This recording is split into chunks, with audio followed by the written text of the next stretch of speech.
Yeah, that's light shit. Send my bro a kite quick. Ties of war, we ain't forget about you. Keep your light lit. Rappers can't see, most of them scared to witness. Go and close your eyes, there's one right here for the trenches. Bad bitches, natural hair or extensions. Hood niggas that'll poly grip like some dentures. Brothers on them fences, 23 and 1 out. Praying that commissary hit before it run out. Riches on the gram, dog filter with their tongue out. Couldn't stay home because they found the dugout. Closed casket, burner in the low jacket. My co-captain, riding on these whole rappers. My hoes fabulous. Now I don't mean that derogatory, but I'm a player and there's no my women riding for me. I avoided Maury, I got 2 jets. If I can't make it through for them, then I'm useless. Sit down that roof, Chris, with a couple bosses. After the war, just to count our losses. It's not many. You see a smile on my face, but I'm not friendly. Gone on my waist, sipping white Henny. I just hope this shit go right. Living in the dark, you don't know light. Gotta got my heart grip, my bow tie. Waiting on the squab in my whole life. I just hope this shit go right. Living in the dark, you don't know light. Gotta got my heart grip, my bow tie. Living in the squab in my whole life. My whole life. It's so melodic. When I be dropping this ebonics, this ghetto phonics, it got me on the level supersonic. My bomb atomic, and you know where you can find me. Somewhere probably folding this paper origami. My name is pure as the Dasani, my wave is like a tsunami. I went from 0 to 100, feeling like Ricky Bobby. I made a deal with the Reaper. Got a couple wives, they some keepers. Talk a lot of shit, but you can't walk a mile in my sneakers. Bitches go to Miami, come home with change features. Now she got a BBL, her ass fatter. Trying to show up all them niggas that laughed at her. Now when they see her, they only wanna fuck her. They just wanna touch her, they don't wanna cuff her. They just wanna come and kick it with her like a punter. Turned her to a runner, now it's all aboard the train. Fenty on her face, but it's not concealing the pain, it's a shame. So I'm in the hood like some rap snacks. I know niggas kill you and your mama for a scat pack. Dark tint, matte black, they do it for half that. Had you like 90s Missy in a fucking trash bag. I'm from Philly, we don't do bank accounts, just cash app. I spit a verse and I just watch the time slow. This that guy flow, this that shit that rappers die for. This that uncut Taha Wall straight from Pablo Escobar. I be at the bar like Moscato. They think it's effort, but no, this that block work. Make the countermeasures, take pleasures, making an op hurt. Lighters in the sky, cause every verse is a concert. My mind work at speed y'all can't fathom. Listen to the words of a champion. It can, the streets need another anthem. I just hope this shit go right. Living in the dark, you don't know light. Gotta got my heart grip, my bow tie. Waiting on the squab in my whole life. I just hope this shit go right. Living in the dark, you don't know light. Gotta got my heart grip, my bow tie. Living in the squab in my whole life. My whole life.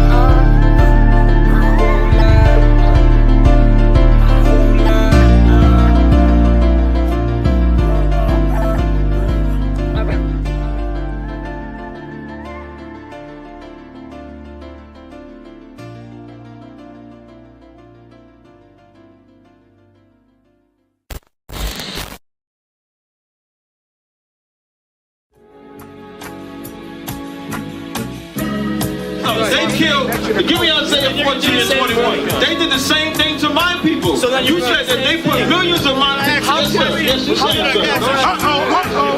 Should a murderer go to jail for murdering? Absolutely. Should a thief go to jail when he steals? Absolutely. Should a robber pay back the money he robbed? Absolutely. So why shouldn't the white man pay for what he did? That's right. That's right.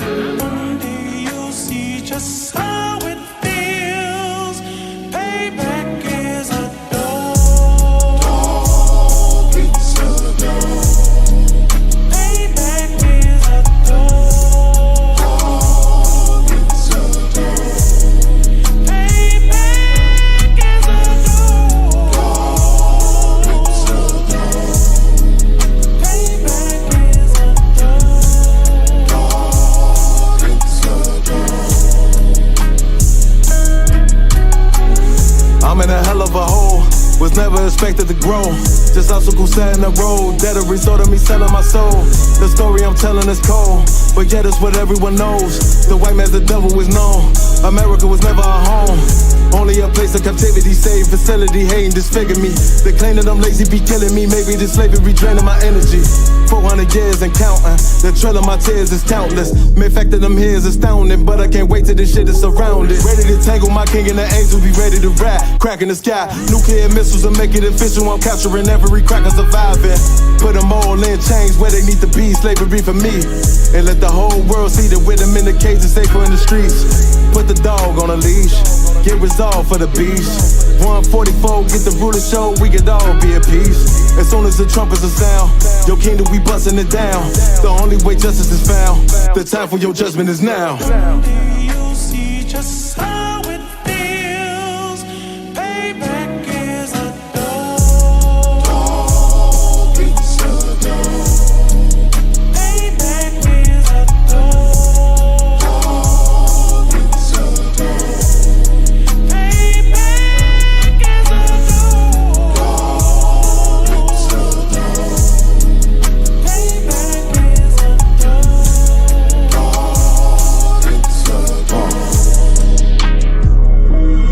Look, ain't no remorse in my blood, Slim. It won't be no compromise. Now it's time to feed the worms. Watch his body turn to flies. I clutch iron while you trust the lies.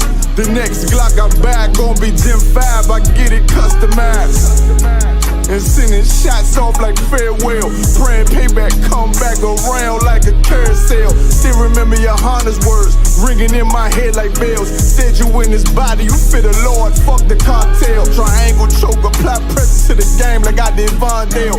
Payback's a bitch in a dress, she a bombshell. Revenge is dish served cold, I just hope they make an oxtail. Glock fresh out the box, I swear it got that new car smell. Made myself a target in a world of mad shooters. There was design 5 for our babies to pass through. In the day of our king's reign, I'll be overzealous. They bought my jealous, I bought brand new parabellums. You see just how it feels. Payback is a dog. It's a dog. Payback is a dog. It's a dog. Payback is a dog. It's a dog. Payback is a dog. It's a dog.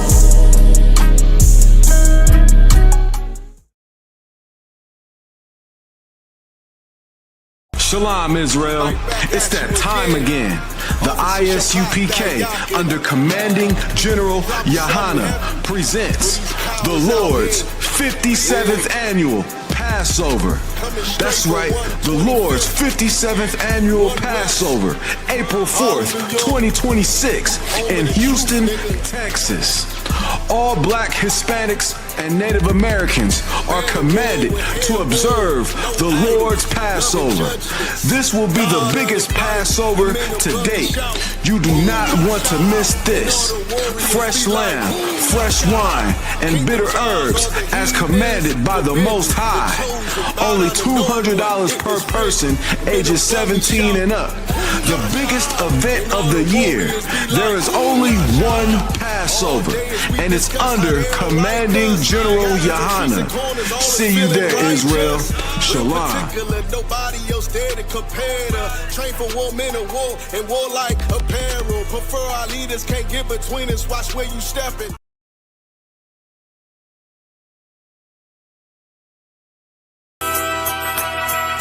Okay.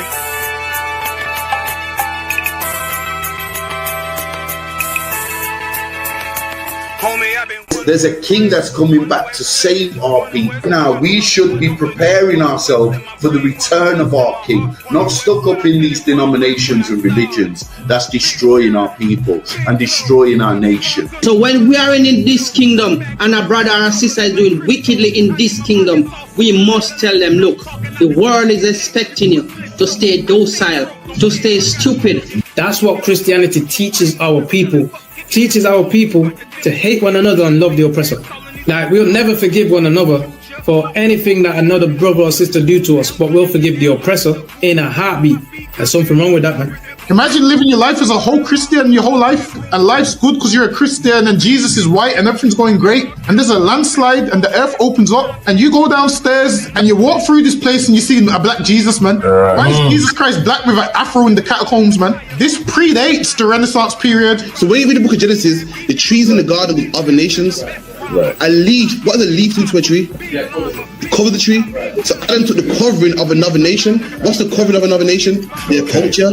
So when the Most High saw him and said, yo, Adam, where are you, man? Why are you? Don't mean I can't find you. He was like, who is this nigga, man? Like that. Where are you, man? I don't know you.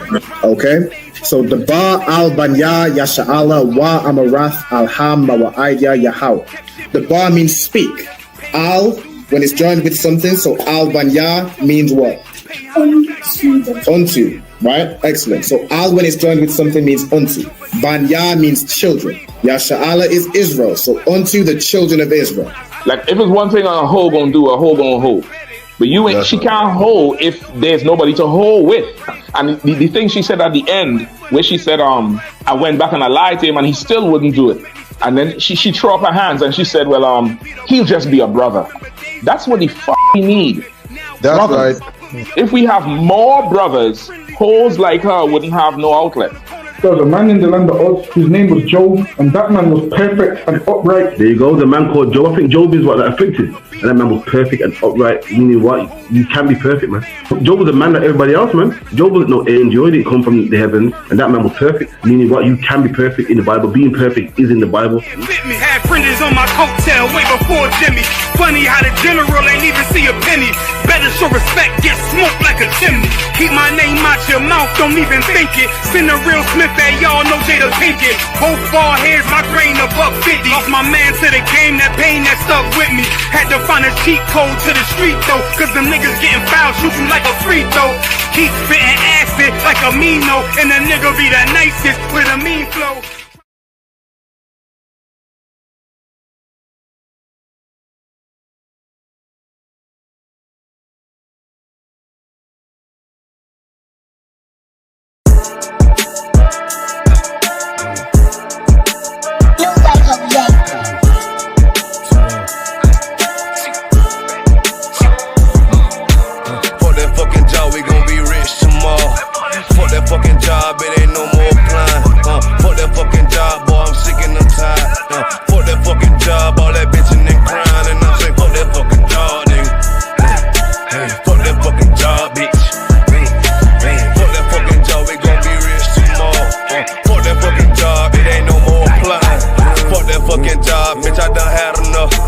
Fuck that fucking job, I'm watching everybody work.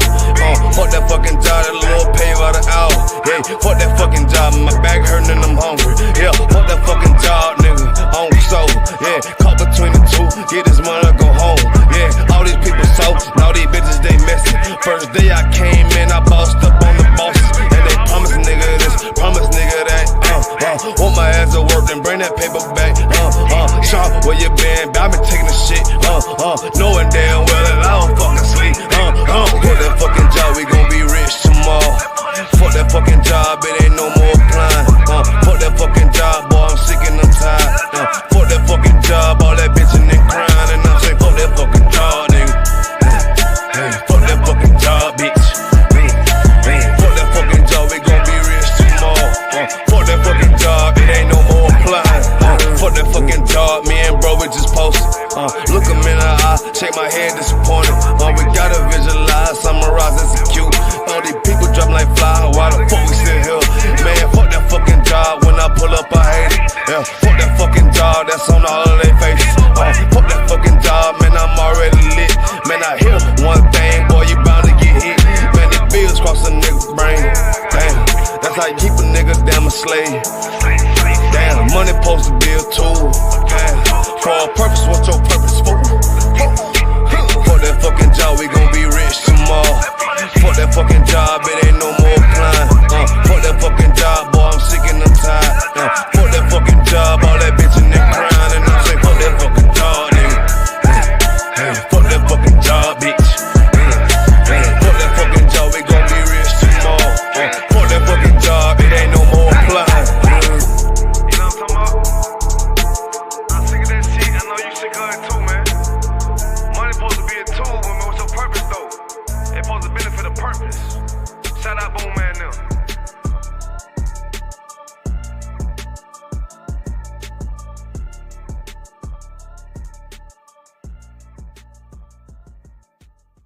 man do that shit. Yeah, nah. Push up position. Yeah, don't have messed up, no. Bad news, fit to beat your home, nigga. Yeah. Go on, get on that ass real quick one time. 144, baby. They said you get on, you gon' represent. I said, of course. Soon as they crank that beat, I ride that bitch just like a horse. She about to go dumb, yeah, bitch, me a whole car. You ain't know they call me Obi-Wan. I come with the force. You gon' ride, yeah, of course. Get it lit up like a torch. You even low or this low, so that bitch is either or. Yeah, I know them niggas ain't cut like that. I swear I'm to our core. Wait up, let me make a call right quick. I'ma start another war. I was hurting when she left, but I don't care about any part. I need a Baselina like my Nina Puffer bar. Took a Zoc, watch the dark. Matter of fact, like a dart. Any problem, let them come. We gon' snatch they soul like Shang Tsung. Put them out of service, keep them tools like it's Harbor Freight. Try to hold me, it's way too late. I'm headed straight to the safe. Throw that one up like a trophy. I'm that nigga, ain't no debate. Told them boys we taking note. Call them up like set the date. This shit a piece of cake. Yeah, my bitches came from Whole Foods. Told them put on that top 3. Then bring me my house shoes. Don't make excuses. These niggas ungrateful, gotta show them UPK rules. I make hits like I can't lose. They said you get on, you gon' represent. I said of course. Soon as they crank that beat, I ride that bitch just like a horse. She about to go dumb, yeah, bitch, me a whole guard. You ain't know they call me Obi-Wan. I come with the force. You gon' ride, yeah, of course. Get it lit up like a torch. You even low or this low, so that bitch is either or. Yeah, I know them niggas ain't cut like that. I swear I'm to our core. Yeah, I just got off the call. I'ma start another war. Spit a plate up with my niggas, get your knife and your fork. He ain't locked in with the counting, when you speaking to me fart. Yeah, I just took the floor. Ain't no cowards in my campaign. They can't stop the campaign. Tell them bring the champagne. They know I'm a champion. They can see the outcome. Get them niggas bad, got them tied down and out there. Can't do with them steppers, niggas been down since day one. We run up the bands, bitch like Dylan. They say you get on, you gon' represent. I said of course. Soon as they crank that beat, I ride that bitch just like a horse. Yeah, about to go dumb, yeah, bitch, we whole guard. You ain't know they call me Obi-Wan. I come with the force. You gon' ride, yeah, of course. Get it lit up like a torch. You either low or this low, so that bitch is either or. I told you niggas, you ain't cut like that. I swear I'm to our car. And I just made the call. We gon' start another war. Yeah.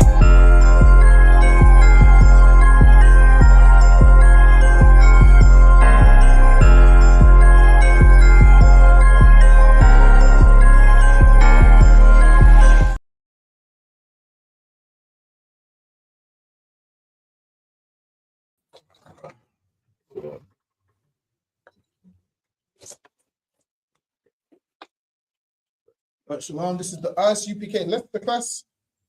Type your questions in the chat, we'll get to them. And we just got done with camp. This is the class, as you know, whenever we're in Leicester, we hold down the class. Scripture breakdown, you can ask your questions. Any questions, just put them in the chat. Any questions in the room, just put your hands up. So we're gonna try going to a few things today. If I could get, where do I want to start? If I could get 1 Corinthians chapter 9 and verse 1.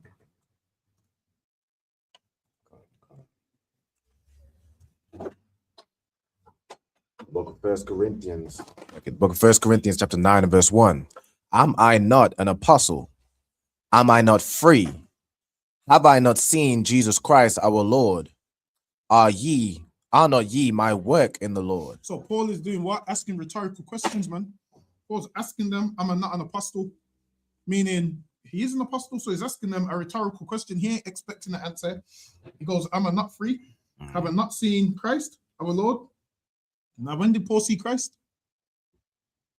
On the road to Damascus. On the road, where was he on? On the road to Damascus. Where was he going? Just say in the vision. Just say in the vision he sees, yeah. Yeah. He's seen Christ in that vision when he was on the road to Damascus, when he became blind and so forth. So he's seen him then when he goes, yo, why you going against me?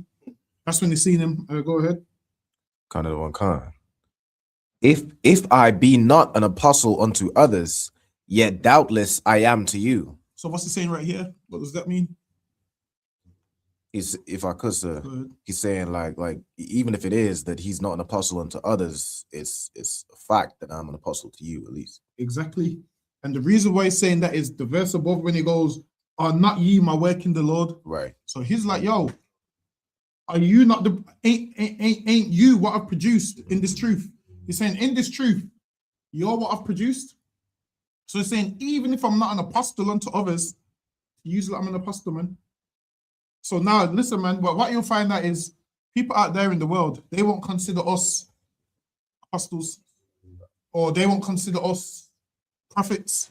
But in here, brothers in here, you would be our work in the Lord. Right. The brothers that you bring into the truth, they would be your work in the Lord. And Paul's saying, yo, even though I'm not an apostle unto others, I'm an apostle unto you. Right. Listen, man, don't let anybody in the world tell you that you're not a prophet, man. Don't let them tell you that you're not a prophet. Why? Because you see your work. Imagine sometimes you need to look at your work and be like, damn, with the power of the Lord, this is what the Lord's allowed me to produce. Right. And then you look at your work, and then the people that's telling you you're not a prophet, look at their work. Right. Say, okay, I can show you what I've produced. Show them what you've produced. You bring your brothers and see how well-mannered and disciplined and all of those things your brothers are. Tell them, show you their children. We'll see what they've produced. Right. Oh yeah, they can't bring their children because they're probably in jail. They can't bring them. We'll see what they produce, man. They're probably with P. Diddy somewhere. We'll see what they produced. Don't let them tell you that you're not an apostle, man. Paul speaking to these men like, yo, let them say what they want. But you know I'm an apostle because you're the work of me and the Lord. And obviously Paul's teaching them what the Lord requires them to be taught. Let's look. Go ahead. What verse was that? Verse 2, sir. Yeah, go ahead. Verse 3. It's like verse 2. For the seal of mine apostleship are ye in the Lord. There you go. And he goes, yo, what makes me an apostle is use like that. Follow me, man. You're the proof that I'm an apostle. Listen, you see some of these solo Israelites thinking the prophets. Where's your work, man? Right. Listen, how you a prophet and you got no work? Show me your work. Show me what seals your prophethood, man. I want to see what seals it. Now, in here, you can see the work of the men of the Lord in here, man. You can see the work, the buildings, the classes, the discipline. Ask our wives, man. They will see the men. They understand, like, yo, how my husband was before we found this, and how he is after this. If you're a man, and you was a horrible man before this, and you still happen to be a horrible man after this, you're not in the truth, man. Right. It is. If you're still a horrible man, the same horrible man that you was before and after, you're not in the truth. Well, it is. You're in the wedding without a wedding garment, man. Right. There's a scripture where Christ is gonna say, yo, how did you get into the wedding, man? Bind them, hand them, foot, and kick them out, man. That's the man that comes in and don't change their life. That's the man that comes in like the garment is represents like you being clean and so forth. Now, if you're in here and you're not clean, you're in here without that wedding garment, man. And one day you are gonna get kicked out. Now, what it is, people think, yeah, when a man leaves the truth, it was just his decision. Nah, because it wasn't clean, man. It wasn't clean, and he was doing something that nobody knows he's doing. And yep, one day he got bound hand and foot and got kicked out. But on the physical, you think, yep, he just up and left. You think, yep, he just up and left it on his own. No. You don't leave this on your own, and the Lord gets you up out of here, man. The Lord takes the spirit off you, and this is why. When people leave the truth, they can't understand something simple as John 3:16 no more. Right. They can't understand something simple. Now something so simple becomes complicated because they don't have the spirit of God no more. So they just become like a regular Christian. And you thinking, oh, I got on with him in the truth. Let me break down John 3:16. He's heard John 3:16 million times, man. He heard that on his troopers test. Right.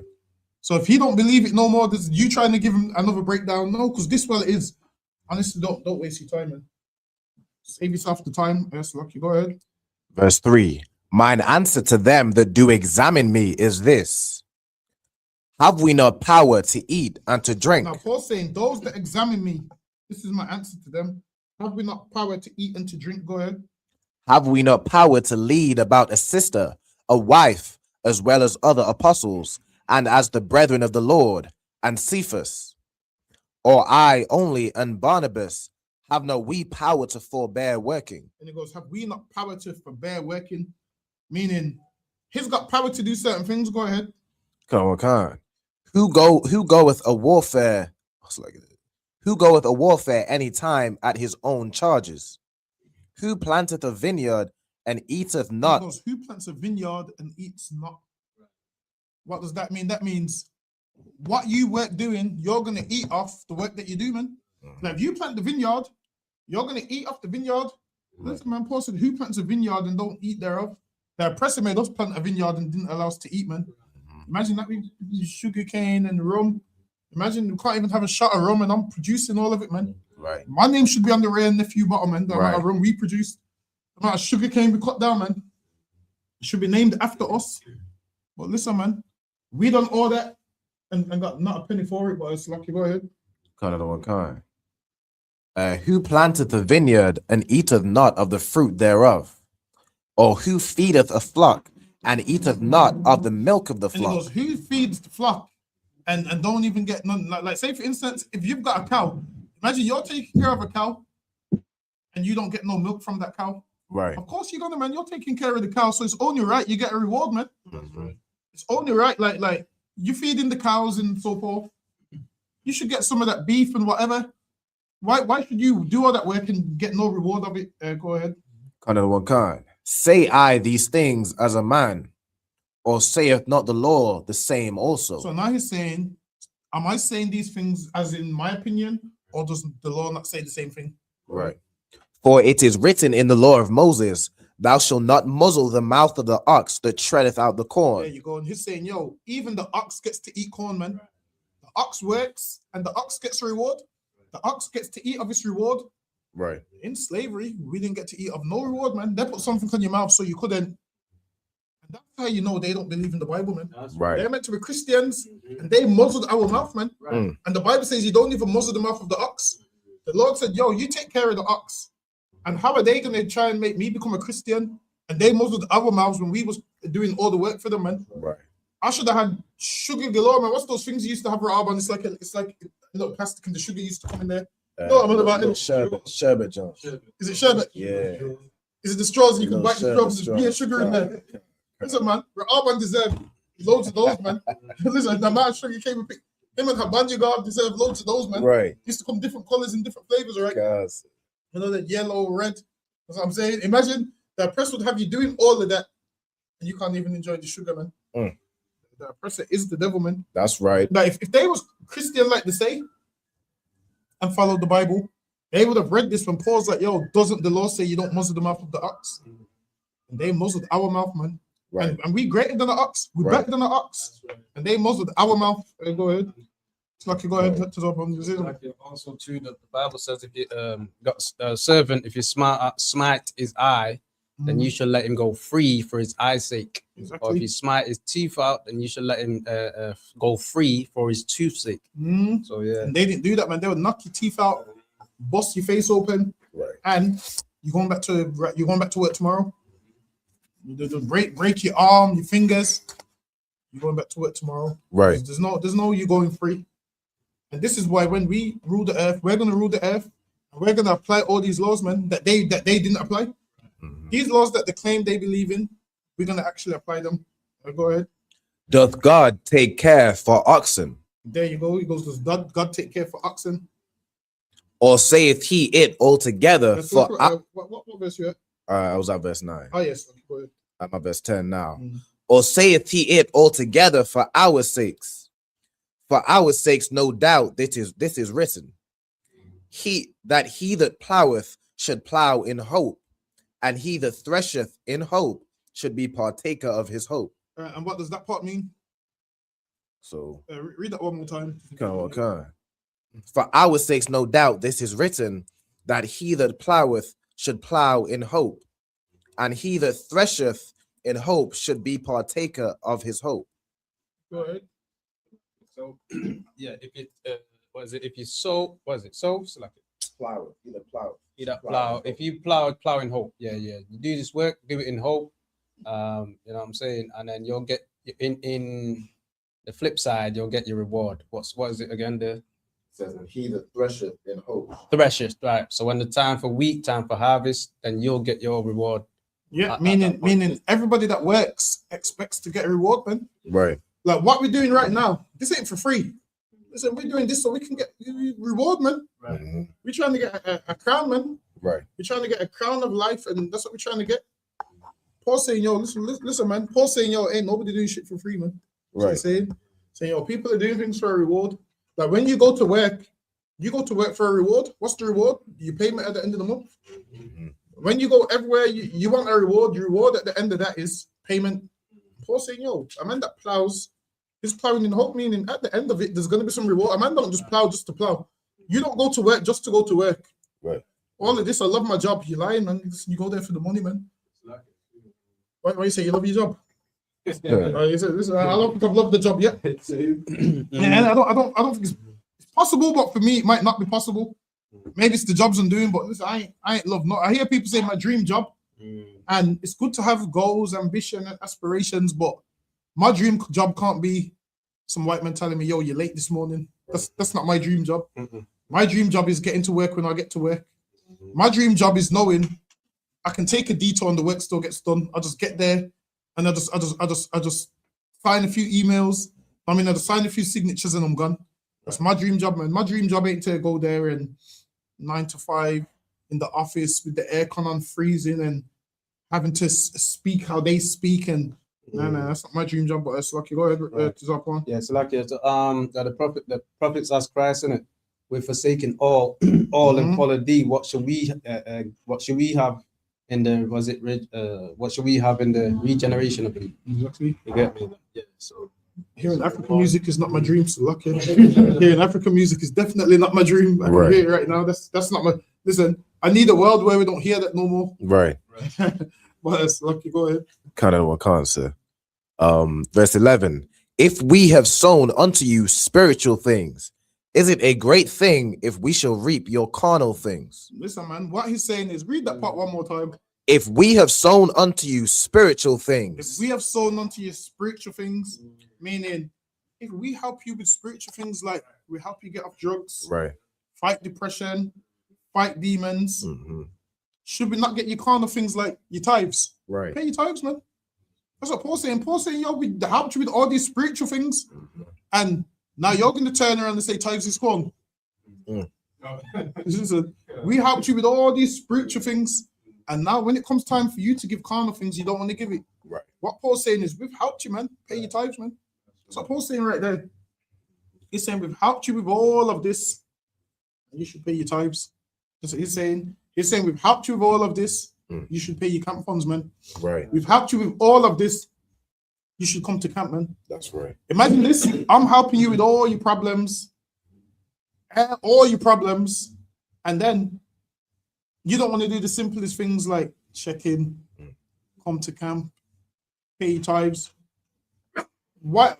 I've helped you with spiritual things, and you can't give me carnal things. Right. What Paul's saying is, yo, we've helped you with that. Give us the carnal things, man. And it's true, man. Imagine this. I must spend all day. Imagine spending all day, all night, especially during Muhammad, spending all day, all night dealing with your problems. And then when you're meant to do a little thing like checking, you can't do it. After a man spent all this time helping you with spiritual things, when your life was upside down, and you're living a life of nonsense, and a man spent his time giving you sowing onto your spiritual things, and now you don't want to give you carnal things. Tithes is corn. Listen, man. There's going to come a time where people are going to stop wasting their time with you, man. Right. There's going to be a time where a man is not going to give you his spiritual time, man. Rather give it to somebody else that actually gives their carnal things. That's lucky. Go ahead. Kind of the one kind. If others be partakers of this power over you, are not we rather? Nevertheless, we have not used this power. Hold on, what verse you at? Verse 12, sir. Verse 12. If others be partakers of this power over you, are not we rather? Say that again. Oh, no, that's not good. If others be partakers of this power over you. What verse you at? Verse 12, sir. That's okay. Read on. Yeah, go ahead. If others be partakers of this power over you, are not we rather? Nevertheless, we have not used this power. I should go from verse 11. Concept, verse 11. If we have sown unto you spiritual things, is it a great thing if we shall reap your carnal So things? he's saying, yo, is it not a great thing that we should reap your carnal things? Go ahead. If others be partakers of this power over you, are not we rather? So now it goes, if others having power, read that part one more time. If others be partakers of this power over you. So now if others be partakers of this power over you, what's that talking about?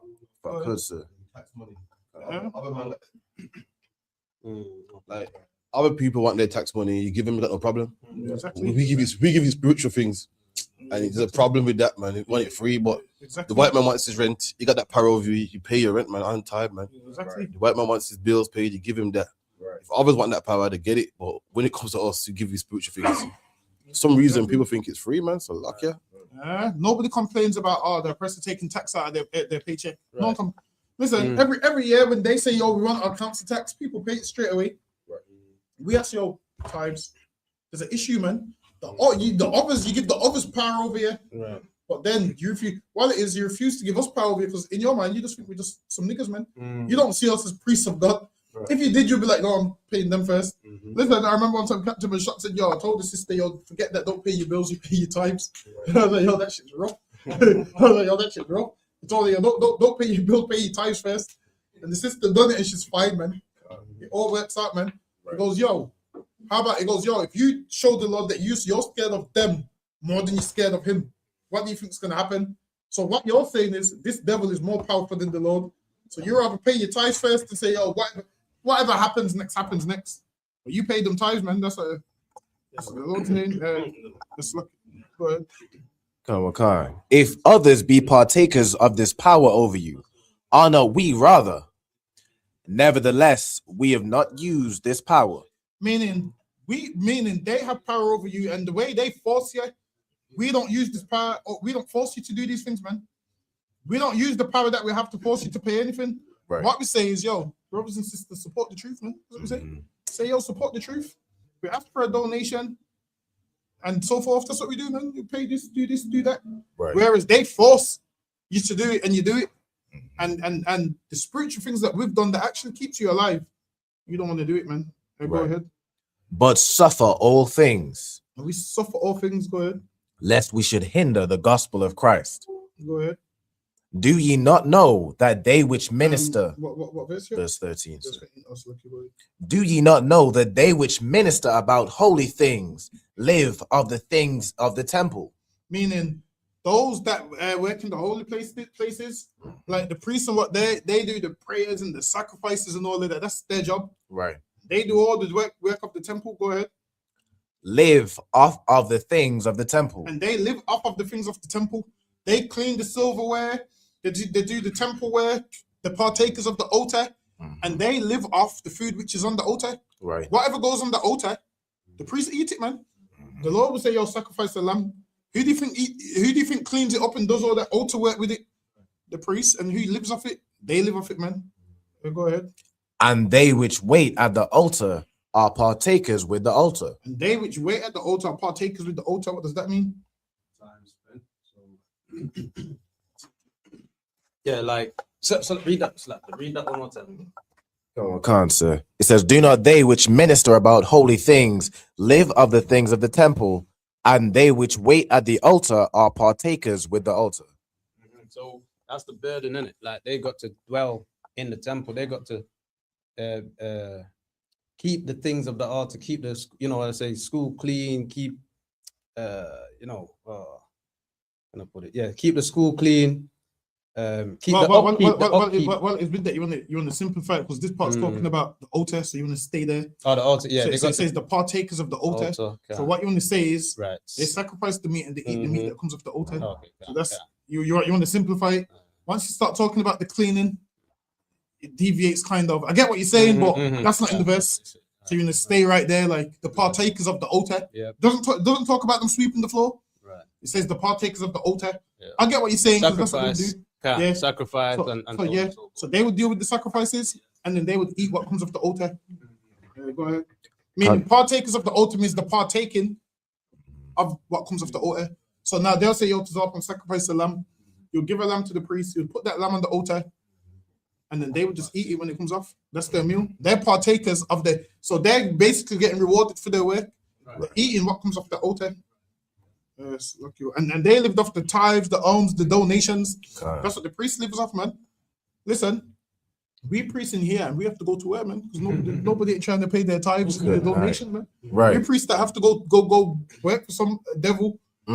Listen, imagine it's my job to check the brothers under me and make sure they're right. And then they see me on the slave getting checked by some white man. They're gonna be like, damn, I ain't listening to this nigga. Imagine that.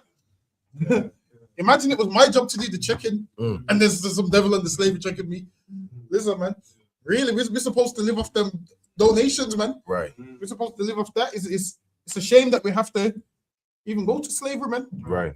Okay, go ahead. Even so hath the Lord ordained that they which preach the gospel should live of the gospel. What verse you at? Verse 14. Go ahead. So even so had the Lord ordained that they which preach the gospel should live of the gospel. But I have used none of these things. And now he's saying, yo, how the priests lived off the altar and how they lived off those rewards. Paul's saying I could live off that for teaching the gospel. Right. So Paul's saying, he's saying I could, but he's saying it's not. Go ahead. Paul's saying I didn't tell you to pay me any money. I didn't charge you for the work I did. That's what Paul's saying, man. Go ahead. Neither have I written these things that it should be done so unto me, that it should be so done unto me.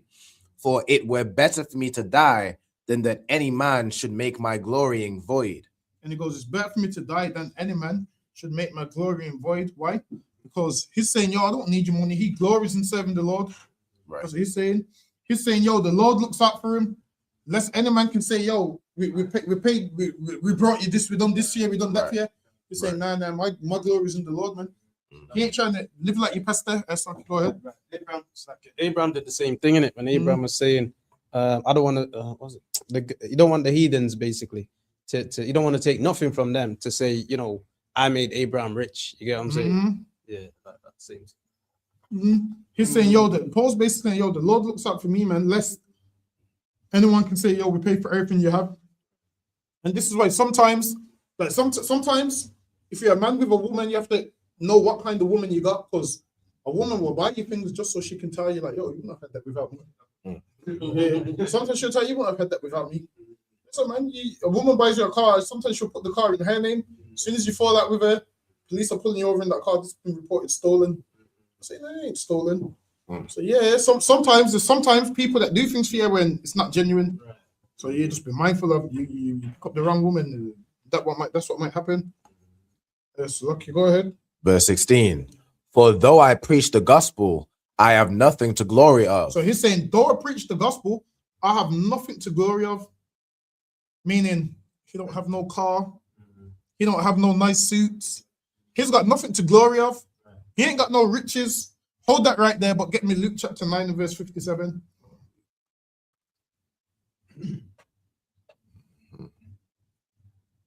It's in 9:57. Luke chapter 9 and verse 57. And it came to pass that as they went in the way, a certain man said unto him, Lord, I will follow thee whithersoever thou goest. And now a man said to Christ, yo, I'll follow you wherever you go. Go ahead.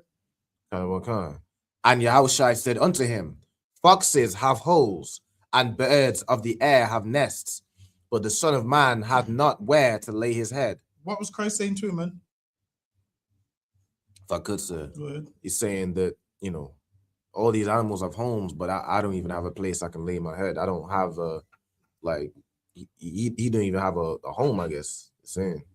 Basically, yeah. Christ was saying, yo, I don't know if you know what it means to follow me, but following me, I ain't even got a place to stay, man. Christ saying, yo, I don't think you know what it means to follow me, because I ain't got no roof over my head. I ain't got nowhere to stay. He's saying, yo, I don't know if you're ready to roll how I've been rolling. I've been rolling where there's no roof over my head, there's no stopping. I don't know if you know what it means to follow me. Right. That's what Christ is saying, man. Christ is saying, yo, most men wouldn't follow me, yo. You sure? He's saying the way how I'm rolling, I ain't got no roof over my head. Most men would hear that and stand down and say, nah, I'm going to stand down on that woman. Most men would hear that and do what? Say, yeah, I'm just going to watch you lot online, man. Listen. And man would say, I want to follow you lot until we say, yo, come stand out in the cold with us in Leicester. Most men will say, "I'll watch online." Right. Or most men will do what? Not want to come to camp. I'm not doing that. Like, while it is, the truth is rough sometimes, man. Like there's a side to it where you're standing outside in the cold, back setting. Listen, your lower back feels like you feel like you're gonna fold in backwards. Like you feel like you're gonna bend backwards. Sometimes you're standing up there that long. Your lower back's your lower back's all hurting. When people say, "Yo, I want to join you," it's like sometimes like, "Yo, are you sure?" Because yo, if you follow us, you're gonna have to roll how we roll, man. Brothers are coming all the way from Manchester to Leicester. How far is the drive? Like 3 hours. 2 hours. I'm trying to make it sound good, niggas. It's less 2.5 than that. hours. I'm trying to make it sound good, niggas. Is less than the hours. How far? 3 hours. I'm trying to make it sound good. They're less than the hours. About 2.5. So the brothers come from 2.5 hours, man. To stand in the cold in Leicester. Right. Most men ain't gonna roll like that, man. Most men want to do what? Spend time with their woman on a Saturday, man. That's what most men want to do. Spend time with a woman on a Saturday, partying, having drinks, living their best life. That's what they want to do, man. Whereas men that want to roll with Christ and how Christ rolled, they come to camp in the cold, man. Till your toes are freezing, till you know you're gonna have a cold next week. Just saying, you know what, I'll get the cold, but I'm coming to camp. Right. Listen, man. Christ said to that man right there, like, "Yo, read that part one more time." And Yahushua said unto him, Foxes have holes and birds of the air have Christ nests. is saying, "Yo, you sure you want to do this? Cause rolling with me is rough. Rolling with me ain't no easy thing." Right. So I'm saying, it's letting you know, ain't no easy thing. And we let brothers know all the time when you come in here, if you sure this is what you want. Because then, them Saturdays, listen, man, them Saturdays is dedicated to the Lord. What's you coming here, man? Right. Them Saturdays is dedicated to camp, Sabbath service, all of that, man. Are you sure you want to give up them Saturdays? Listen, one time there was a brother that was trying to come in and he didn't want to come in because he played football on the Saturday. I seen him the other day, he's out of shape, doesn't look like he played football in his life. Don't look like he played football in his life. Right. I said, damn, you didn't want to come because you wanted to play football. And you didn't come and you still didn't play football. Listen, man. That's why Christ goes, "Yo, are you sure you want to roll with me?" And we do the same thing. This brother said to Christ, "Yo, I'll follow you wherever you're going." And Christ and brothers come and say, "Yo, I want to join." And we say to them, "Are you sure you want this?" Christ done the same thing, man. "You sure you want to roll with me?" Go ahead. You meant to read on Sage. And birds of the air have nests, but the Son of Man have not where to lay his head. Christ saying, "Yo, if you roll with me, I got nowhere to lay my head, and I'm always on the move, man. Shit, I have to up and go. I ain't got no mansion. I ain't got none of those things that you want." Go ahead. And he said unto another, Follow me. And now there's a man that will say, "You know what? I'd rather stay online. I'll just watch online. I'll just see you in time for 2 minutes and just tell you how much I love it and then go about my business." Right. There's a man like that. Then there's another man who will be like, "You know what? You ain't got nowhere to lay your head. Make that both of us, we both don't have nowhere to lay our head, man." There's another man like that. There's another man that's saying, "You know what? I ain't got nowhere to lay my head to because I'm rolling with you. I'm willing to sacrifice. I'm willing to endure what comes with what you're going through." There's a man like that. I say, forget that. I don't care about all of that. I'm rolling. And there's a man that will say, "I'll stay online where it's comfortable." There's a man that will say, "Oh, I ain't gonna do what you like do. I'm gonna start my own camp," and they never leave their house, man. They just sit on the computer and make videos that don't even make no sense on the computer. When there's actual real men of God risking their life, man. Actual real men of God that are outside in the cold, whether people's listening or not. That's lucky. Go ahead. Is there anyone that? And he said unto another, Follow me. But he said, Lord, suffer me first to go and bury my father. And nice. This was Peter, right? He said to Peter, "Yo, follow me, man." He goes, "Yo, suffer me first." He goes, "Suffer me first to go and bury my father." Go ahead. Yahushua said unto him, Let the dead bury their dead. That's rough, man. Christ is like, "Yo, forget that, man. Let those people in the world handle that, man. You're trying to roll with me. There's no time for you to be off. Come roll with me. Let them bury the dead, man. It don't matter. Let them handle that, man." He goes, "First, let me suffer my father." Listen, when someone says that, usually that means they ain't coming back, man. Right. That means, let me do this first. Listen, everyone's doing that first. Listen, everyone's starting their diet January 1st for Alban. Right. Everyone's signing back up to the gym January 1st. Listen, man. Allow that you want to do something, you do it now, man. Right. Christ is like allow me to bury my father. Christ is like, no, he ain't got time for that, man. Let the dead bury the dead. Go ahead. But go thou and preach the kingdom of God. Christ said, forget that. Go preach the kingdom of God, man. Go out there and teach Blacks, Hispanics, and Native American Indians that, there's a kingdom which they're going to rule over. They just need to serve God while I go back to my father and go back to my father and build this and speak to my father and make sure everything's right, man. Christ goes, there's many mansions in my father's house, man, meaning many rewards. Christ is going back to the father saying, that man right there deserves a reward, man. That man right there deserves one of them many mansions. Give him one of those crowns, man. Christ is up there saying, you see what they're doing down there? They're working and they deserve those rewards. So Christ is doing, man. When Christ is like, let me go to my father, man. There's many mansions in my father's house, meaning many rewards, blessings, and so forth. Is there any more on that or not about it? There's another story, but we kind of got the point of it. Okay, let me get back to 1 Corinthians. 1 Corinthians 9 and verse, what was that? I think it was at 16. Verse 16. For though I preach the gospel, I have nothing to glory of, for necessity is laid upon me. It goes, for necessity is laid upon me. Go ahead.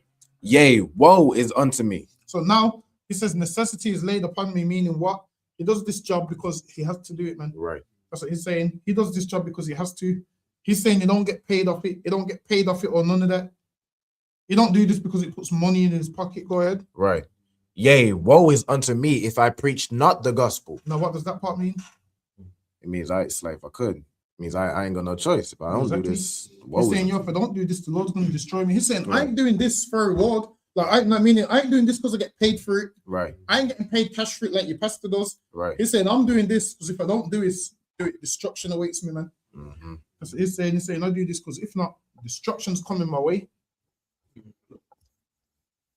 Paul basically saying like, hey, I should get paid for this, but even though I don't, it's no big deal to me because I do it anyway. Exactly. Paul saying, you see me working. I ain't got no mortgage.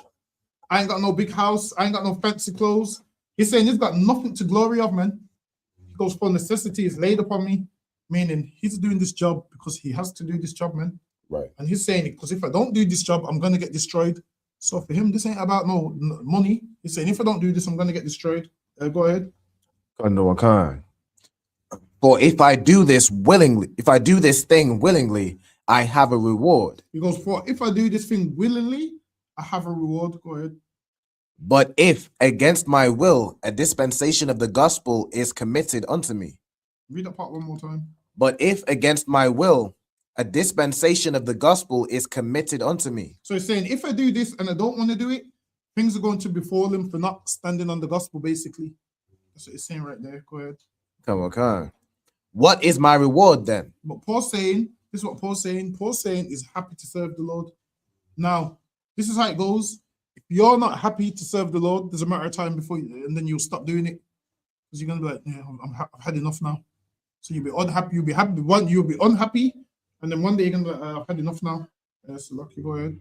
What verse you at? I'm at verse 18. Yeah, go ahead. What is my reward then? Verily, that when I preach the gospel, I may make the gospel of Christ without charge. And he goes, make the gospel of Christ without charge, meaning he ain't charging you. Meaning he ain't charging you to. It's like shut the door on. But yeah, he ain't charging you to hear the gospel. That's what I'm saying. He ain't charging you like the pastors charge. Pastors would charge and take all your money. He's saying, I ain't charging you to hear these words. Go ahead.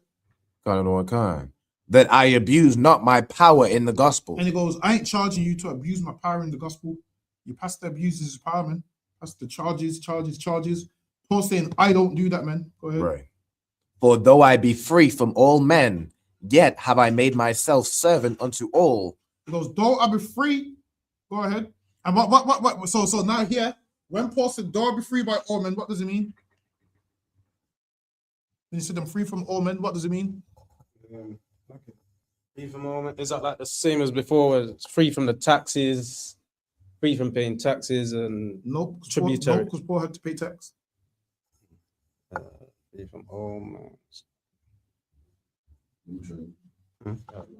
Like Paul's free, he don't have a job, ain't got no manager over him. you know what I mean, he shouldn't have to work. But even though he don't have a job, he gives himself a job, fixing you, you know, helping your marriage, getting black people off drugs. Nah, so when he's saying here it's free from all men, what Paul means by it's free from all men, meaning he don't owe nobody nothing. So the context is like, yo, about money. He's saying, don't be free from all men, meaning he don't owe nobody shit. Meaning there's a man out there that owes people money. Like, say for instance, let's say I owed some. Let's say it's like me saying, yo, I'm free from debt. What does that mean? All right, then. So Paul's saying the same thing. Don't I be free from all men, meaning I don't owe nobody nothing. That's what Paul's basically saying. Paul's saying I don't owe a penny. I'm free from all men. And in life, it feels good to be free from all men in that way. It feels good to not owe somebody money, because if you owe somebody money and then you buying drinks at the bar, they're looking at you like, yo, Radar, they're looking at you, give that cashier that 20 for the drink. I don't think, yo, you owe me about 60. If you gave me that 20, you would only owe 40. It feels good to be free from all men. So you don't have to be lying about shit. Oh, I can't spend money for him because I owe him. Being free from all men in that manner feels beautiful. So lucky, go ahead. For though I be free from all men, yet have I made myself servant unto all. And he goes, though I be free from all men, yet have I made myself servant unto all. That I might gain them all. That he might gain them all, meaning he's free from all men, but he holds himself accountable to all men. And he became a servant, because that's what the Lord risen him up to do, meaning he's meant to serve these men and raise up these men. Go ahead. And unto the Jews I became as a Jew. And he said, unto the Jews I became as a Jew. What does that mean? Like, if I could, unto the Jews in the land, he became as those, like, as he basically, this verse is like he's relating to the different people he's trying to gain. Like if you trying to gain an accountant, you would talk to him about numbers or something. You become as an accountant in order to gain him into the truth. So yeah, Paul became as a Jew, meaning Paul would be around them and they'll be like, yo, because forget that them niggas ain't Jews, man. They're Greeks, man. And Paul would be like, yeah, man, they're here, yeah, because yo, they weren't born here, but they're still our family. So he became as a Jew to gain them. So he became as a Jew. It don't mean that he became like them and stayed like them. It means that he related to them like, yeah, man, because we was born here, but they're still our family. It's like you relate with gang members, because yeah, I used to hate that. I used to hate this area, but they're still our brothers. So it's like you becoming as a gang member to gain them, so you can make them see sense. So Paul became as a Jew, like, yeah, man, because you know, I was circumcised and I get it, they weren't born here, but they're still our family. So that's what it means when it say Paul became as a Jew to gain them. Go ahead. To them that are under the law, under the law. And then it became as them that are under the law, Go ahead. That I might gain them that are under the law. To them that are without law, as without law. And he became like them to without law, that are without law. It's like, yeah, man, I hear you, but come on, man. We can't eat pork, man. It makes us sick, man. Those that are without law goes, yeah, nah, I hear what you're saying, man. But yo, sometimes we need the law, man. It became like that to them. Now the people that was trying to punish people, it became like that with them, like, yo, I hear you, man. Sometimes people need to get punished, but sometimes not everyone should get punished all the time. So Paul became like them, so it's making them think it's like them, but it's making them see sense at the same time. It's making them see, listen, Paul became as a Jew, but listen, in here, you ain't allowed to become as a homosexual, man. You ain't allowed to do that. You ain't allowed to do that, man. In here, you ain't allowed to do that, man. You ain't allowed to say, because yeah, I hear you don't hear them. There's nothing about that lifestyle that you hear. Listen, you don't become like them, or you'll be joining them. Slaka. You'll be joining them. We'll be making tapes about you. Slaka. But yeah, you ain't allowed to become like them. Listen, you ain't allowed to be relatable in that manner. Right. Because I'll be looking at your side was like, yo, you can relate to that. I can't relate to that, but Slaka, go ahead. To them that are without law. No, it's like a homosexual saying, yeah, because I became a homosexual, blah, blah, blah. And then if you was to say, yeah, because I had a similar situation, I'm like, huh? I'm like, a similar situation. I'm like, how about get that nigga? I'm like, how about get that nigga out of here? I'm gonna say you gotta have similar situations out there. So, okay, go ahead. To them that are without law, as without law, being not without law to God, but under the law to Christ. That he would break it down to them like, yo, I get it, but get me, break it back in and bring it back home. So that was his point. It would become relatable and then bring them back in. It would bring it back home. Hey, go ahead. That I might gain them that are without law. And he said that way it will gain them that are without law. Go ahead. To the weak became I as weak. He said to the weak he became weak. Now, what does this mean when it says to the weak he became weak? So like I'd say, like to those that are new in the truth, those that have been new, or ain't even got the truth yet. You know what I'm saying? So But what does it mean when Paul said he became weak? Because Christians will cut you with this shit. What does it mean when Paul said he became weak? Does it mean what does it mean? Again, relatable. So he just became relatable to those that are new in the truth. How though? Because it says he became weak. So how did he become weak? What does it mean?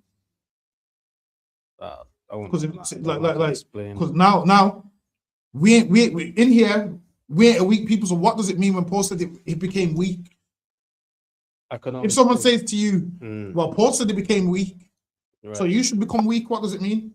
Just relatable. Well, he says he became I as weak. So like as somebody that's weak. So say for example, you have somebody they weak to smoking weed. You know what I'm saying? You could say, you know, I hear you. Like I understand why you're smoking weed. Life is stressful. You know what I'm saying? Sometimes you just want to get away from the stress, but that's not how you get, you know, you can't just smoke weed. It's not going to deal with your problem. That's being as weak to them that are weak. That's exactly what it is, man. Paul kind of done a thing like, yo, I know your pain, man. I went through a similar situation. That's what it means when it says he became weak. It don't mean he started to sin and do whatever. It means that they was weak and he became relatable, like, yo, I know your pain. Like there could be a man that smokes weed, another man that used to smoke could say, yo, I know your pain, because when I quit smoking, he became relatable. Now imagine there's a man that became weak, like, oh man, I can't stop smoking. And you call him out his name, you're homosexual, you this, you that. It's gonna leave, man. You need a man that's relatable, like, yo, I know your pain, but this is what we're gonna do. We're gonna put you on this program. It became relatable. So a Christian will pull this and say, well, Paul became weak, and then they will spin the whole context. Whereas when it says he became weak, that's what it was talking about. It was talking about that. Yes, Lucky, go ahead. That I might gain the weak. And he did that so that we gained the weak, meaning you go to a brother like, yo, I know your pain, man. I know what you're going through. You became weak to be relatable. That's what it's talking about. Like you can't be hardcore 24/7. I get it. You're a macho man made of steel. The strongest man in the world. I get it. Some of you macho, strongest man in the world. Paul said he became relatable, man. Sometimes you have to be relatable. Like a man can't tell you he's got a problem and you can't be like, yo, that's some get over it, man. You can't just be like, yo, you should be strong like me. Again, you're strong. Not everyone's going to be strong like you. So Paul was in the right spirit, man. It became a Jew to those that were Jews. Became weak to those that were weak. It became relatable. And in life, it's a skill to be relatable. Now, some people ain't relatable. A man that's not can't be relatable, then that's someone that you wouldn't really go to with a problem, because if they can't be relatable, someone that's relatable can help you with your problems. Now, imagine there's a man that is just 1000% strong. You're going to look at him like, oh, I'll never be like him. But now, if you see a man that's strong and you speak to him and he goes, don't worry, I know your pain. I was going through something similar one time. Then you can be like, oh, how did you get over it? Now, the man that's strong and macho, like, you're thinking he's born like that. You're thinking he's born like that, zero problems, and you can't relate to him. So Paul done the right thing by becoming weak to gain the weak. Because now that way a brother might see Paul as strong and be like, oh, he has problems too. How did you get over it? Maybe I'll follow your methods. But if you're a man that's so strong, a man that don't make no mistakes, a man that's so perfect that Christ didn't die for you because you're so perfect, then you're not relatable. I mean, you're so perfect that when Christ came down for everybody, it didn't apply to you because you're so perfect. I mean, you're not part of the world in John 3:16 because you're so perfect and you've done no wrong your whole life, and you're strong and you're incorruptible and you don't make no mistakes. If that's you, you're not going to be relatable. So Paul here was being relatable. Yes, Lucky, go ahead. What verse we at? I'm in verse 22. Lucky, go ahead. I am made all things to all men, that I might by all means save some. And he goes, I became all things to all men, but I might all means save some. So now you have to get the context of what it meant. Because a man will read that and say, well, a man that's a homosexual, Paul became a homosexual to gain him. And your pastor will use this verse to say that he's going to be gay to gain the gay. When the pastor's just becoming gay, he's gaining you. So now, that the whole context of that is what we just said. Because someone will read that out of context and say, read that part one more time. To the weak became I as weak, that I might gain the weak. I made all things to all men, that I might by all means save some. And he became all things to all men, that by all means he could save some. So now when you read it in context, you'll know what it's talking about. When you read it out of context, any manner of lifestyle, people are thinking Paul became that. Nah, it's not talking about that, man. Paul gave context to what he's talking about. Yes, okay, go ahead. And this I do for the gospel's sake. And this he does for the gospel's sake. So Paul became relatable for the gospel's sake. Paul ain't acting like he's strong and macho and and all of those kind of things. He ain't doing all of that, man. He became relatable for the gospel's sake. Go ahead. That I might be partaker thereof with you. What verse you at? At 24 now. Yes, okay, go ahead. Know ye not that they which So run... now, Paul's saying, I do all this so he can be partakers of the good news with you, man. So that he can be partakers of the gospel with you. Right. Paul became all things, why? So that he can gain you. So you can be part of this good news which is the gospel. So you can be gained and come back. That's why Paul became all things. That's what he's talking about. Go ahead. Know ye not that they which run in a race run all, but one receiveth the prize. Now, Paul's talking about the Olympics now because obviously at that time, the Greeks was heavy into the Olympics. So he's making it relatable that people run, and at the end of that run, one person gets the prize. Now, when you race, one person gets the prize, usually a black man. Let me just throw that in there. Usually the prize, all the medals is in a black man's house somewhere. So lucky, go ahead. But one receiveth the prize.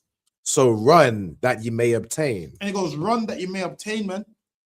And now everybody runs that one receives the prize. And they train for years for this race. The Olympics is every 4 years. Do you think they're in their bed for 4 years until the day of the race? Nah, man. They're taking it serious. Diet, everything. Listen, I just found out the other day to drive an F1 car, you have to be in shape. Right. I thought, you have to be in shape. I thought you have to wear, you have to have a strong core.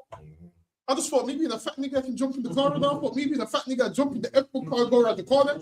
I'm thinking I'm going to go around the corner and lose. Listen, I found that even they have to be in shape to go around the corners.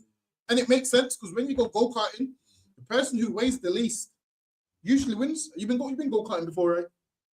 Oh, thanks. I'm to Zappa, you didn't take them go-karting. I'm to Zappa. You didn't Zappa, me, you need a council, you didn't take them go-karting. You need a council. But yeah. Well, you say you like go-karting. Yeah, listen, let me know. We can go one day. We can arrange it, We can arrange it. There's one local. Say that again. There's one by Leicester. No, Birmingham's okay. I'm trying to plug it like the one in Leicester. But actually, the one in Leicester might be better because from what I remember, there's a new one in Birmingham now, but the one in Birmingham was more like a time trial. So it's not like a race, like the time you lapse. Is the one in Leicester a race or the time you lapse? Yeah, we go Leicester. Listen, one day we're going to go karting in Leicester. Listen, This is what I'm trying to tell you. People think, as an Israelite, you can't have fun. Listen, man, you're going to see headpieces in them go-karts, man. You're going to see a headpiece in them go-karts. You're going to see a shield coming around the corner in them go-karts. Listen, we in there, man, whenever. But Paul's saying, so now even for a race, a man trains, and look at how Usain Bolt and them train. One time, just go on YouTube, how the athletes train for their race. They stay in shape and they train because why? They're serious about that race. Right. Paul's saying you have to be serious about the truth. Now, how do you train for your race? You be in class, man. Right. You be in class, you be at camp.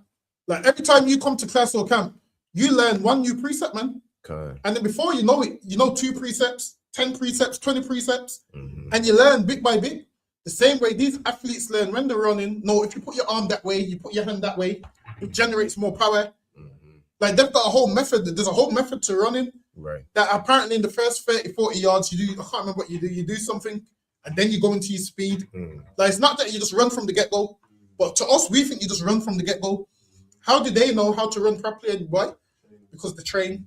Like if you look at Asafa Powell, he had one of the best starts. He had one of the best starts until 60 meters in, pull his hamstring when he knows he's not winning the race no more. I've never seen a man pull his hamstring so much. Listen, watch every Asafa Powell race once he realizes he's not winning, he pulls his hamstring. Listen, man, I said, damn. Like, he just ain't going to lose gracefully. So Right. he pulls his hamstring, and every race is losing. But the whole point is, they train for that race. And the race that we need to train for this race. See how all of them runners take it serious? We need to take this serious and train for our race. That's lucky. Go ahead. Kind of what kind? And every man that striveth for the mastery. And it says, and every man that striveth for the mastery. So now to strive for mastery, that's the man that striving for mastery means you want to be great at something, man. It means you want to be great. How do you become great at something? You train, you practice, you watch tape, sacrifice sleep. You know, boxers probably train 3 times a day. That's why they're so good at what they do, man. They train 3 times a day. Because why? They're striving for mastery. Right. Now, if you're in here and you're not striving for mastery, there's no point you being in here, man.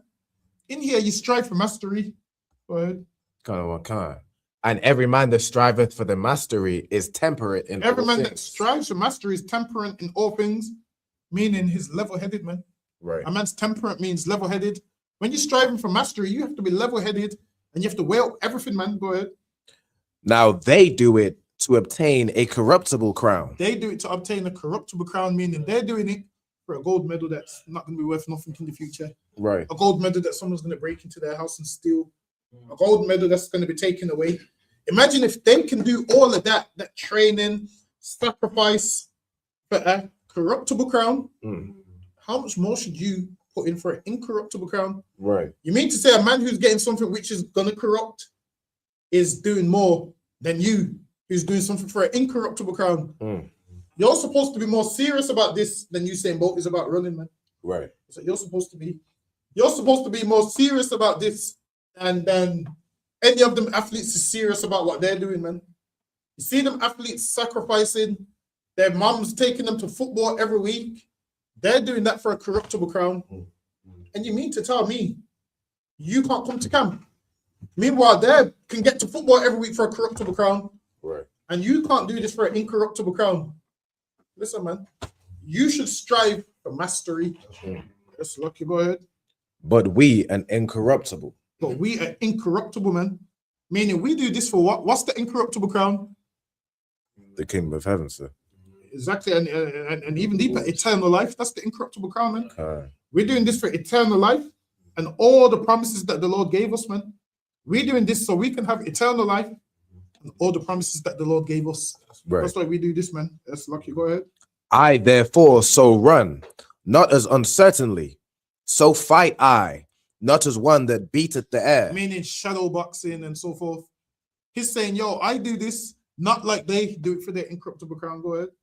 But I keep under my body and bring it into subjection. And he goes, I keep under my body and bring it into subjection. Meaning he don't get caught up in certain problems, man. He don't get caught up in certain situations. Go ahead. Lest that by any means, when I have preached to others, I myself should be a castaway. And he goes, the reason he don't get involved in all them problems, because now he don't want to become a castaway. Right. Meaning somebody that leaves the truth, someone that's cast out of the truth. Correct. He don't get caught up in all them. He keeps his body, he brings his body under subjection. Meaning he strives for mastery, strives to be perfect, so he don't become a castaway.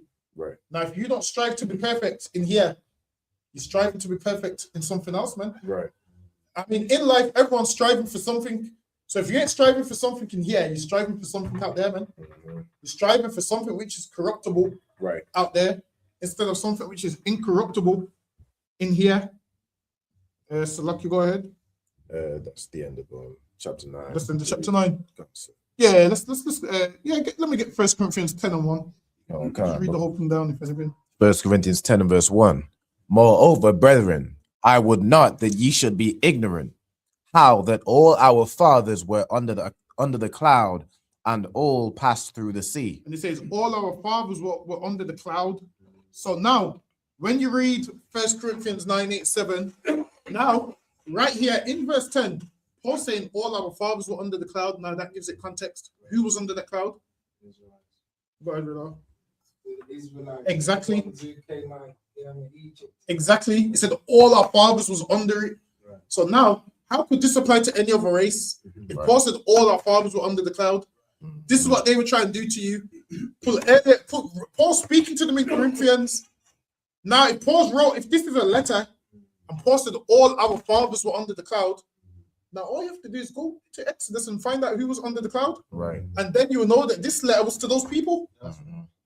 So when you're reading Corinthians trying to include heathens, you can't include them because it says all our fathers were under the cloud. Right. So now that's the context. Paul is obviously talking to people that came out of Egypt. Now, everybody went under the cloud, man. Only we was. Go ahead. Kind of the one kind. And were all baptized unto Moses. And he goes, and we're all baptized unto Moses, man. Go ahead.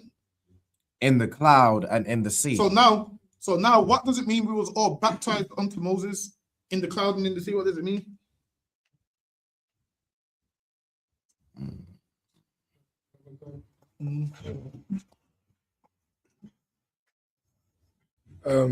Salakia, does it mean that, you know, when Moses gave us the law, statutes, and commandments, and through the sea? No, because before we came, once we went through the sea, Moses gave it after that. So because we was all baptized to Moses. So this part here, you got to focus on this part right here. Okay, baptized to Moses. All right, I'll pass that. Salakia, was it like baptizing to Moses so that when they went through the water, when they went through the water, they baptized unto Moses. Meaning what? Because I didn't see Moses dunk them under no water and say whatever Christians say. Baptized unto Moses. Read it one more time.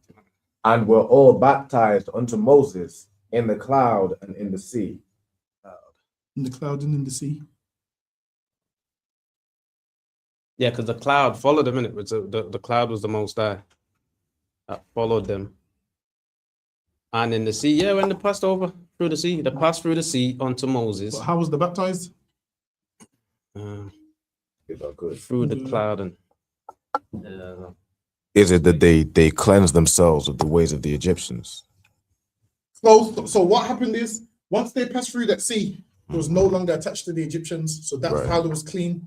So once they passed through that sea, they was free. They're no longer in slavery. They're no longer attached to the Egyptians. That's what it means. They was baptized, meaning they was cleaned. They was cleansed of the Egyptians. They was cleansed of oppression, all of those things. They was cleansed of being attached to another nation. They was free from all of that. So that's what it means when it says they was baptized in the sea. Because once they passed through the other side of the sea, the Egyptians didn't come over to the other side with them because they drowned in the sea. They drowned in the sea, so that's what that's talking about. So now, once we passed through that sea, we was able to become a nation. We was now under Moses and not the Egyptians. That's what it means being baptized under Moses. So before that, we was under the Egyptians. And then once we passed through the sea, we was no longer under them Egyptians because they was dead. We was now under Moses. So that's what it means by being baptized unto Moses. Yeah, so that's like us coming into the truth now, right? Out of the world, being baptized onto Commanding General Yohana, right? Okay. So then they were baptized, meaning they're no longer attached to the Egyptians. That attachment's gone now. Those people that once ruled over them, that rules over. Now Moses rules over them. They're baptized unto Moses. They're cleansed now. And now they're following Moses. Right. Go ahead. Go on, Khan. And did all eat the same spiritual meat. And they all ate the same spiritual meat, man. Go ahead. And did all drink the same spiritual drink. All drank the same spiritual drink. Now Paul's breaking it down to them. Go ahead. For they drank of that spiritual rock that followed them. And that rock was Christ. You're saying that rock was the power of Christ, man. Go ahead. So that cloud in the sea was Christ, right? Yeah, leading them, and that rock was the power of Christ when they split that rock. Imagine water coming out of a rock. That rock right there. Imagine a normal rock, and you split that rock and water comes out of it. That's crazy, man. Imagine how do you see that and still decide, nah, I'm not gonna follow Moses.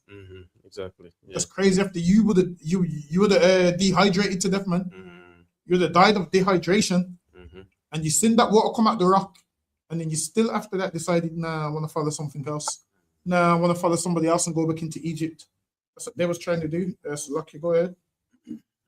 Kind of the one kind. But with many of them, God was not well pleased. And with many of them, the Lord wasn't pleased. Why? Because they was sinning against him. So he wasn't pleased with them, man. They was doing all manner of evil. So he wasn't pleased. And a lot of them had to die in the wilderness. Go ahead. For they were overthrown in the wilderness. For they were what? For they were overthrown in the wilderness. They was overthrown in the wilderness. A lot of them died in the wilderness. That's why we was wandering the wilderness for like 40-something years. Go ahead. Now these things were our examples, to the intent we should not lust after evil things. And now these things were our examples for us not to be like that. Right. So us hearing about how they died is an example of why we shouldn't be like that. Right. So we should look at how our people lived previously and what punishments they received and how they died and say, you know what? We're not going to live like that, man. Right. We're not going to follow that example. We're not going to do those things. Go ahead. That we should not lust after evil things as they also lusted. And they lusted after evil things, man. They was making golden calves. Talking about they want to go back to Egypt. Right. Talking about life was better in Egypt. Talking about life was easier in Egypt. Right. We ain't supposed to lust after those things. Go ahead. Come on. Neither be ye idolaters. Neither be what? Neither be ye idolaters. Neither be idolaters. Why? Because they was idolaters, and a lot of them died for it, man. A lot of them was idolaters, setting up golden calves. Nowadays, people are getting ready to set up Christmas trees, right, and all of those things. Paul said, be not idolaters. And if you're getting ready to celebrate Christmas, you're an idolater. That's right. Now, one is most of you probably don't know because you've been doing it your whole life. So now you know, take that Christmas tree down, man. Right. That Christmas tree in your house is an idol that you're going to bow down on Christmas Day and get the presents. You, your kids, your rib, all going to come downstairs in Christmas costumes to go open presents. So, man, don't do it, man. You're idolaters. Go ahead. As were some of them. As were some of them. And as were some of you. Now, you could have been an idolater, as now changing, you're no longer one. Now, you can become to the week like, yo, I used to put up a Christmas tree, man. I don't do that no more, man. I used to celebrate Christmas. I don't celebrate that nonsense no more. Right. You have to become as week to the week. So, go ahead. Kind. As it is written, the people sat down to eat and drink and rose up to play. What verse you at? This is in verse 7. Oh, yeah. I'm at verse 8 now. So now it's letting you know the things that they've done in the wilderness. So in these next few verses, letting you know what they was doing in the wilderness. Go ahead. Neither let us commit fornication as some of them committed. Neither let us commit fornication as some of them committed. Listen, man, you had black men bringing East Indian women into their tent, man. He goes, neither let us commit fornication as some of them were doing. You had men marrying outside of their race like some of them was doing. Go ahead.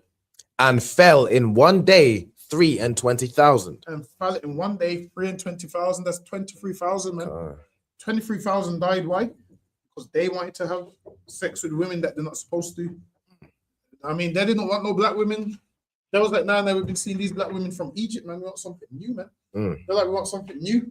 Why? Because they was lusting after other women, and they lusted after them so much that 23,000 of them fell in one day. Right. It's a big number. Go ahead.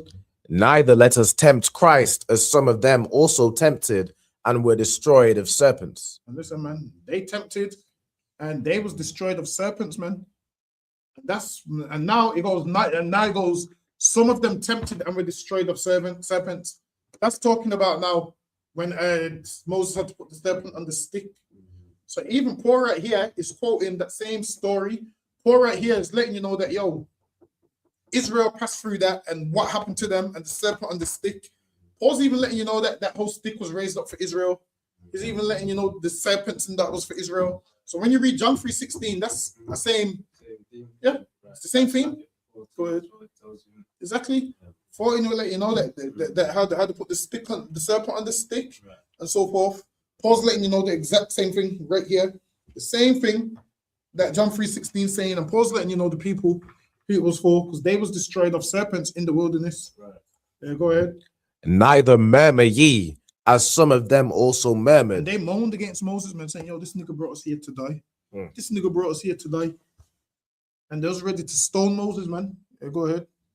And were destroyed of the destroyer. They was destroyed of the destroyer. The Lord sent a destroyer to destroy them, man. The Lord weren't playing no games, man. He sent a destroyer to destroy them. Understand this? The same Lord you read about in the Old Testament is the same Lord you read about in the New Testament, man. Right. You should read the Old Testament and be scared, man, and be like, yo, the Lord sent the destroyer to destroy them, man. Go ahead. Now all these things happened unto them for ensamples. Now all these things happen as examples. So we would read it in the future and say, all right, I'm not going to do that. So we should read that and say, I'm not going to do that, man. Right. I ain't going to do what they did. Let me just obey. All of these things happen so we can say, you know what? Let us just obey. Go ahead. And they are written for our admonition, upon whom the end of the world are come. Wherefore, let him that thinketh he standeth. Yes, lucky what verse you I just read 11. I'm in verse 11. 12. No, sir. Verse 12. Wherefore, let him that thinketh he standeth take heed lest he fall. And it goes, he that thinks he standeth, let him take heed lest he fall. What does that mean? Yes, like if you think you're good and righteous and all of that, you better be careful. You know what I mean? You have to make sure you're doing it diligently, in hope, and just keep going that way. Listen, man, he that thinks he's strong, let him pay attention, man, because you'll be tempted too. So, yo, you think you're strong, still pay attention, man. Sometimes you might think, yo, what they're going through, I'm stronger than that. It won't happen to me. Pay attention, man. You be strong and pay attention to everything. Go ahead. There hath no temptation taken you, but such as is common to man. So now there's no temptation taking you, but such as is common to man. What does that mean? If I could, sir, there's nothing that you're going through that nobody else has gone through. Exactly. All the things you suffer are common. Exactly. Sometimes you think, oh, I'm not going to tell no one my problems because they heard it before. Right. Listen, man, you ain't new in this earth. You ain't a new experiment in this earth. What you going through? Somebody's gone through it years before you was even here. Right. I don't think that you're the only person going through certain things. Don't work like that, man. What you're going through, somebody's gone through before you. Right. Someone's gone through worse than you. It's not this one thing ain't just for you. Everyone's gone through it. Right. But God is faithful, who will not suffer you to be tempted above that ye are able. There you go. And the Lord won't allow you to be tempted more than you are able. If you're tempted with something, it's because the Lord knows you can handle it. Right. The Lord knows, like, yo, look at my faithful servant, man. He can handle this. Now, if you don't handle it, it's because you don't want to. Right. But the Lord don't give you more than you can handle. So if you're tempted with something and you're like, oh, you know what, I just can't defeat it. You can. That's why you've been tempted with it, man. It's your job to prove you can defeat it. And you can. That's why the Bible says the Lord ain't going to tempt you with more than you can bear. It's like you go, what verse you at? I'm in verse 13. Go ahead. But will with the temptation also make a way to escape. And with the temptation, the Lord will make a way to escape, man. If some whore tells you come to her house, this is what you do. Drive to 394 Lodge Road. Right. That's the way for you to escape, man. Tell her, yeah, I'm on my way. End up at 394 Lodge Road. That's the way to escape, man. Right. Or phone one of your brothers and explain, like, yo. And they'll say, yo, stay in the house. They say, turn off your phone and go to bed. Right. The Lord always make a way for you to escape. So like you go ahead. That ye may be able to bear it. That you may be able to bear it, man. The Lord gives you a way. Like sometimes before you're about to do something, we've all had it where in your head there's two different opinions. One says do it, one saying don't do it. And in your lust, you like to listen to the one. In your lust, you like to listen to that one, even though the other one's telling you don't do it, and then you convince yourself why you should do it. One will say don't do it, and you convince yourself why you should. You'd be like, well, there's a new guy I know that's had so much chances before. Let me do it. Let me just do this, and I might have as much chances as him. You start to convince yourself, whereas one of the voices is saying don't do it. One of the voices is saying do it. This is what you do, man. This is what to do. If you don't know what those two voices, which one of those two voices are right, that's what counsels for. Right. You'll phone them and say, yo, I'm hearing these voices. One's telling me to do this, one's telling me not. Which one do I listen to? Instead of listening to any of those voices, listen to a man of God. Makes more sense. Why not listen to a man of God instead? That's lucky. Go ahead. Wherefore, my dearly beloved, flee from idolatry. And he goes, flee from idolatry. You got a Christmas tree in that house? Flee from idolatry, man. Get that Christmas tree up out of that house, man.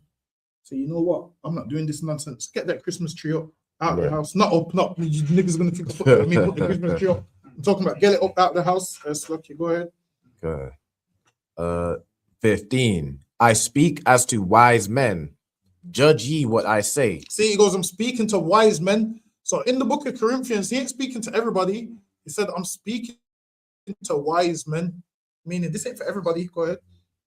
Another one, 16. The cup of blessing which we bless, is it not the communion of the blood of Christ? And it goes, the cup of blessing which we bless. And how do we bless that cup? You do it every Sabbath service. You do it every Sabbath service. There you go, man. Listen, we that cup of blessing, we be like, La Sha'ala, man. To Israel, man. That's what we do. Right. The bread which we break. And the bread we break, and with that drink, with that, we share drinks, food, brotherhood, righteousness. Listen, man, we do all of that, man. We do all of that. Communion. What does communion mean? Together. Sharing. Communion more means sharing. So now when you look at, pull up the definition of communion. Let me see what the definition says, because two of you said what? Gathering. From what I remember, it meant sharing. I might listen. Sometimes I'm wrong. I might be wrong today. It says right here, communion, the sharing. Okay, bro. But I know a little thing or two. Sharing. Okay, that's all I needed to hear, though. That's all I needed to hear. So communion means sharing. So now you hear Christians talk about communion like it's something so deep. Communion just means sharing, man. Just now, what did we do? We done communion. What did we do? We shared food, man. We're always eating patties and whatnot. We just done communion. We shared food, shared drinks. That's what communion is. Brothers sharing, man. What we done right now was communion. We're going to do tomorrow. Exactly. More communion tomorrow. Right. That's lucky guys, Rabban. Okay. If I could say also, we're going to comment on TikTok. Somebody said Christmas is a corporate celebration. Meaning Christmas is just for the white man to make money. 1,000,000%. Listen, you're right. You're right with that 1,000,000%. And they're making so much money off it that people are still in debt from Christmas 3 years ago. Right. People are still in debt from Christmas 3 years ago. And come December 26th, they're going to be in debt from Christmas 4 years ago. So all you do is put yourself in debt. So yeah, it's definitely a corporate holiday for England to make so much money. Like, it's mad how in England we can talk about, there's not enough money for the kids to eat school dinners, but then we all got money to buy Christmas presents. Right. Something ain't right, man. Maybe we're spending our money in places that we shouldn't be spending our money, man. Lucky, go ahead. I can't say. But the bread which we break, is it not the communion of the body of Christ? So the bread which we break, is it not the communion of the body of Christ? Go ahead. What verse are you at? 16? I just read 16. 17.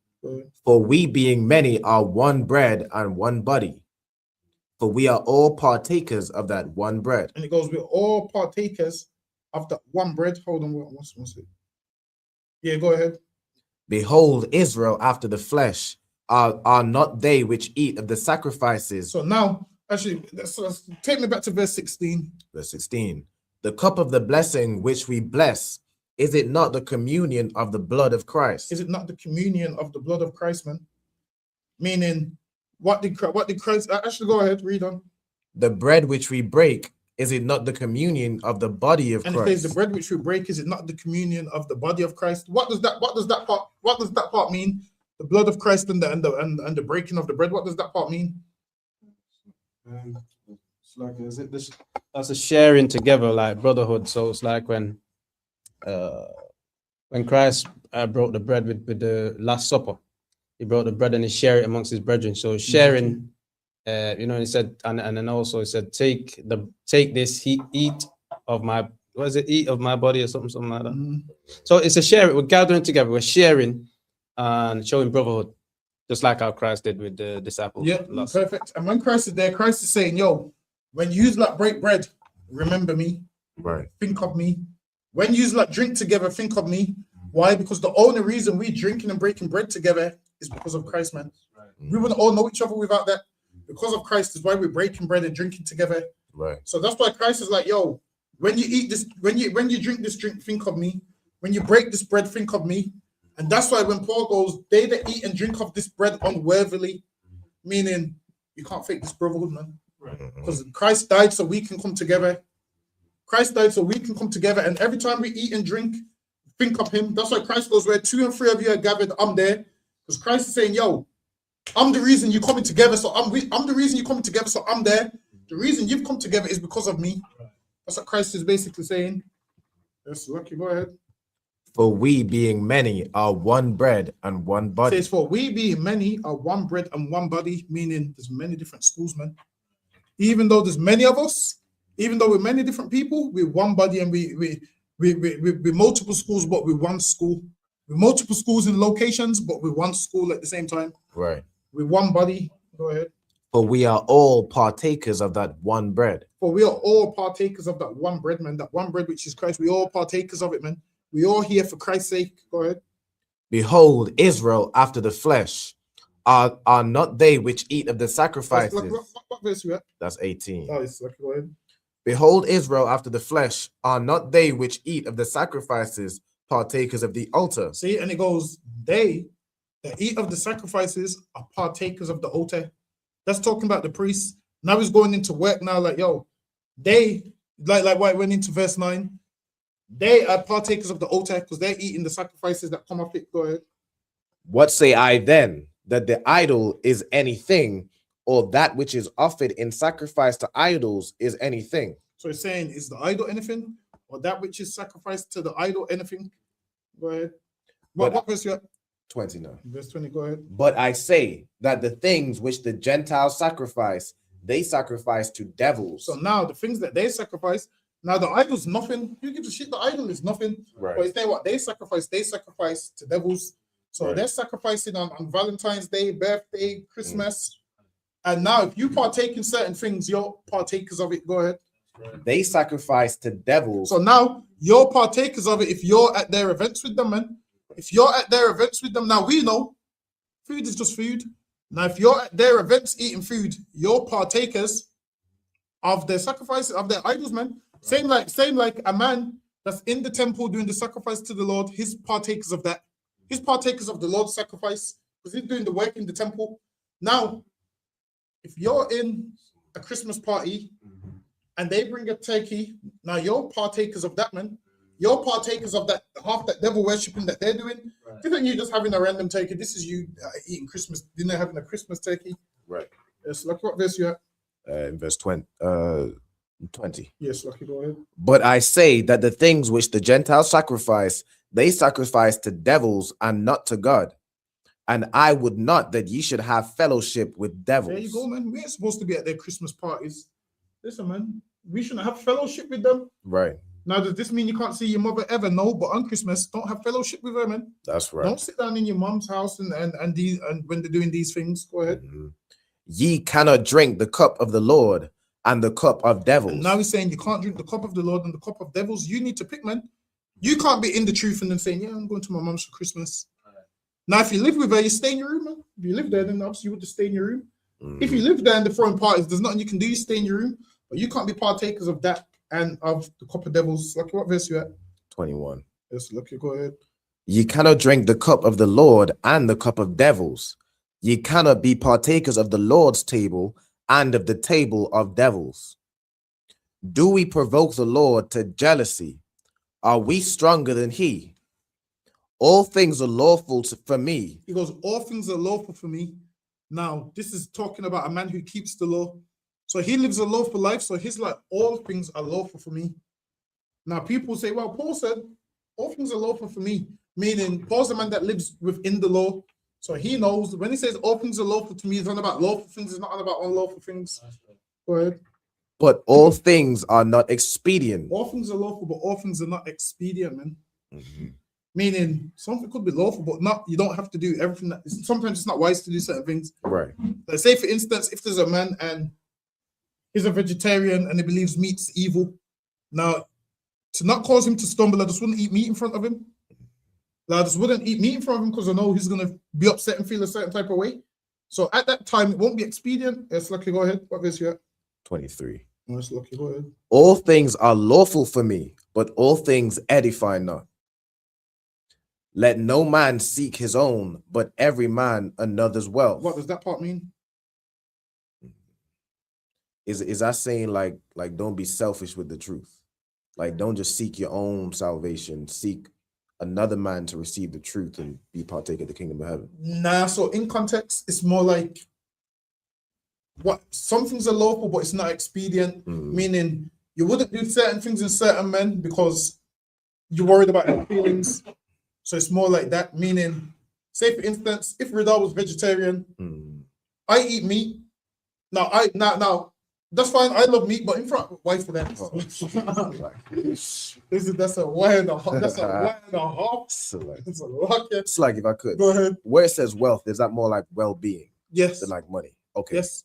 So wealth is in like, think about your brother and not yourself. So say for instance, if I eat chicken and Rida eats vegetables, now because I eat chicken and he don't eat, he thinks chicken's bad and it's been in the lab and it's evil and whatnot, and it's from the halal butchers or whatnot, and for his sake, I wouldn't eat that chicken.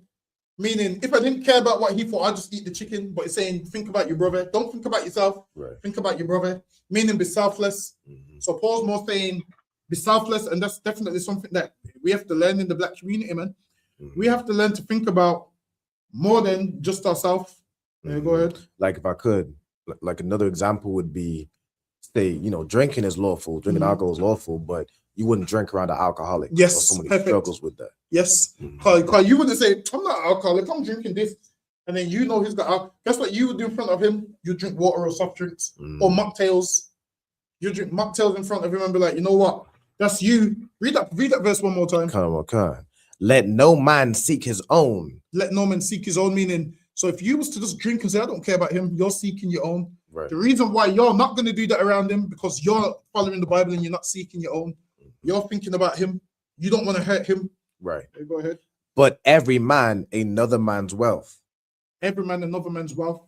So now you think about your brother. That's what that's talking about. So look what verse you at. 25. Yes, go ahead. Whatsoever is sold in the shambles, that eat. He goes, whatever sold in the shambles, that eat, man. Meaning the shambles is like the markets. So you can't be asking them, how do you cook it? Do you cook this on the pork grill? You don't ask. Whatever sold in the shambles, eat. If you order chicken, don't ask them how to cook the chicken. Right. You just eat the chicken, man. Listen, you like was in the shambles the other week. You trees are shambles, man. Listen, man. How about niggas took me to the shambles? I can't be asking questions. How many people get shot here? How many people get robbed here? Ask no questions, man. Just be in the shambles and understand the whole earth belongs to the Lord, man. Right. Just be in the U tree, like, yep, I'm safe because I'm rolling with the Lord. Don't be asking no questions. You're in the markets. You ordered a chicken, whatever you ordered. Just understand this. The Togi's chicken is chicken. Don't be asking them, do you cook it on the same grill as this or whatnot? If you feel like that beforehand, just don't order anything. But it's lucky. Go ahead. Whatsoever is sold in the shambles, that eat, asking no question for conscience sake. Meaning, don't be asking them, is the meat halal? Is the meat from this? Is it farm? I've been hearing about grass-fed. Is the meat grass-fed? I don't know what the hell that means. I heard the nigga say salmon. Is it grass-fed? I was like, oh, shit. He's saying, because that's not proper salmon, because that salmon we're eating is killing us because it's not. Have you heard about it? Because it's not grass-fed. I said, fucking hell, just give me a pound of salmon. Grass-fed. I said, I don't give a shit about grass-fed. He said, because it's not grass-fed and that's what's killing us. Right. Have you heard of that grass-fed salmon? I ain't never heard that in my life. Some grass-fed salmon. I said, oh, okay. How am I to know? Listen, even if you fed this salmon shit, I wouldn't know. How would I know if you fed this salmon feces? I'm not going to know. Right. I don't know what this salmon's been eating. I just know salmon's lawful. I ordered salmon. I'm not asking no more questions. God. This is why some people don't eat certain things, because why? They go to certain places, order chicken, and then they ask too much questions. You ask too much questions and you confuse yourself. That's okay, go ahead. Okay. But if any man say unto you, this is offered in sacrifice unto idols, eat not for his sake. So now, eat not. So now, imagine if I go, yo, let me order some chicken, and there's a brother that comes in the truth and is very weak and sensitive, and he's like, oh, that right there is offered to Allah, then we wouldn't eat that meat. You get the point? Okay. For his sake. It's not for mine and your sake. It's for his sake, because he thinks it's offered to idols. But for me and you know an idol ain't nothing in this world. Right. Me and you know this meat belongs to the Lord. But him, he don't. Wife, that's lucky. That term meat just gave it a whole nother meaning. Lucky, go ahead. Okay. And for conscience sake. And for conscience sake. So for his sake, you say, all right, no sweat. Go ahead. For the earth is the Lord's and the fullness thereof. And the earth is the Lord's. So we know this. We know the earth's the Lord's. Maybe that brother don't know the earth's the Lord's. So he's afraid of halal meat. So lucky, go ahead. Conscience, I say, not thine own. That's lucky. What verse you at? 29. Yes, lucky, go ahead.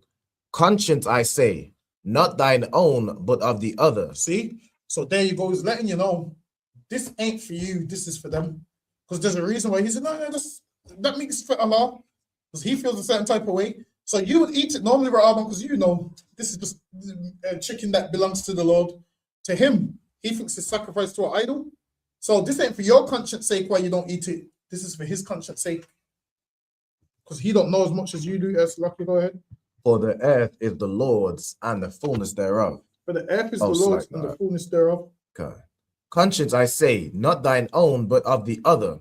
For why is my liberty judged of another man's conscience? For if I by grace be a partaker, why am I evil spoken of for that which I give thanks? There you go. So he's saying, if I take part, I'm going to be evil spoken of. So he's saying he'd rather not do it. So look what verse here. At 31. So keep going. Whether therefore ye eat or drink or whatsoever ye do all to the glory of God. There you go. Whatever you do, eat, drink, do it to the glory of God, man. Give none offense, neither to the Jews nor the Gentiles. And give none offense is teaching them how to work together. Why? Because the Gentiles was that means offered to idols. And the Jews are like, yo, what are you talking about, man? It belongs to the Lord. So he's bringing them together like, all right, then. The Jews, you're fine eating that meat because you know better. But they grew up in Greek customs where they believe this meat's offered to Hercules or whoever. And if they see you eating it, they believe you're eating food offered to idols. So he's teaching them how to work together. But with that, clap it up. Clap it up on time. Gotta get the room before we leave. Yes, Lucky, go ahead. Someone can call it. Also, we got the feast day tomorrow. 394 Lodge Road, B18, 5PW, 7 p.m. Feast of dedication. Come on down to that. Come see your brothers and sisters so we can do communion. So we can come together and have communion. Come on down tomorrow, man. Shalom Israel. Let's do the salute. Yeah, go ahead. You can call it. All right, with that, Email to Israel, I Madiam. I'm gonna go to teacher one courtesy salute. Tilt the camera up there. All right, Email to Israel, I Madiam Shabbat, I Madiam Barak, Yahweh Shabrak, Yahweh Shabrak Kapam, Yad Yamatah, class dismissed.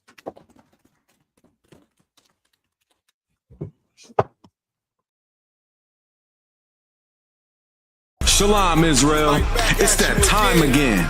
The ISUPK, under commanding General Yahana, presents the Lord's 57th annual Passover. That's right, the Lord's 57th annual Passover, April 4th, 2026, in Houston, Texas. All Black, Hispanics, and Native Americans are commanded to observe the Lord's Passover. This will be the biggest Passover to date. You do not want to miss this. Fresh lamb, fresh wine, and bitter herbs as commanded by the Most High. Only $200 per person, ages 17 and up. The biggest event of the year. There is only one Passover, and it's under commanding General Yahana. See you there, Israel. Shalom. Nobody else there to compare to. Train for war, men of war, and war like apparel. Prefer our leaders, can't get between us. Watch where you stepping.